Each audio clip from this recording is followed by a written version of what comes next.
Welcome. You've just entered the channel where legends breathe and forgotten stories awaken from the shadows. Here, what once was dismissed as folklore takes shape and comes alive.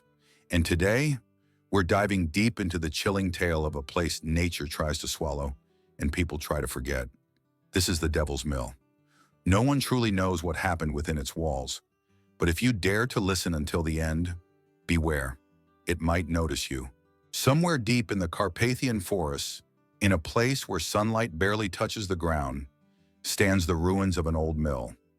Vines twist around its stones like skeletal fingers, and silence hangs in the air like a curse. Locals call it the Devil's Mill, and it's no accident. They say the mill was built by a man who sold his soul to the devil in exchange for wealth. His mill never stopped, grinding day and night, long after others went silent. But with each passing day, something changed. Animals avoided the area. The air carried the scent of burnt flesh, and by night, strange sounds echoed, like bones grinding together. People began to vanish. At first, strangers, then locals. Those who entered the forest near the mill never returned. Their tracks stopped at the edge of the ruins, as if the earth itself had swallowed them. Police tried to investigate, but something always went wrong. Investigators reported hearing voices, seeing shadows, losing time. One even wrote in his final report, "The mill is alive. It watches." One of the most infamous tales is about a young man named Taras. He wanted to prove the legends false, so he spent a night inside the mill. He was found 2 days later, his face twisted in terror, his eyes pale and empty, as if he had seen something the human mind wasn't built to handle.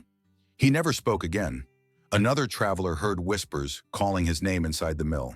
He saw nothing, but when he returned home, words were scratched into his bathroom mirror. "I see you." Some claim to have seen entities near the mill, unnaturally tall beings with long arms and no faces. They stand motionless in the shadows, watching. They don't move until you look away. There's a theory that the mill is more than a building. It's a gateway, a passage to a place not meant for humans. The beings seen there aren't spirits. They're remnants of things that entered and couldn't fully come back. Old women whisper that the mill feeds on sacrifices. Once every few years, it demands a soul. Someone lost, someone alone, someone foolish. And every time it gets one, it grows stronger. Its stones become sturdier. Its wheel creaks louder. This place isn't abandoned. It's waiting. It knows someone will come again. Someone will open the door. Despite all warnings, the mill attracts dark tourists, those who seek thrill and horror. One such person, a blogger named Orest, streamed a live video from inside. Viewers saw him enter, but the stream cut off 5 minutes later. The last frame froze on his face. Something seemed to be standing behind him. Orest was never found. His camera was discovered, but the footage was blank. Just blackness for 40 minutes. Until at the very end, breathing. Today, the Devil's Mill stands in a forest with no birdsong. Even the wind avoids it. The ground is soft, as if it breathes. The air is thick, almost sweet, like the moment before a storm. They say if you go there at 3 a.m., you can hear the mill still turning, grinding, as if it never stopped, as if it's still waiting. And now, silence. Because even after this tale ends, it is still listening. If you've made it this far, then either you weren't afraid or it's already too late.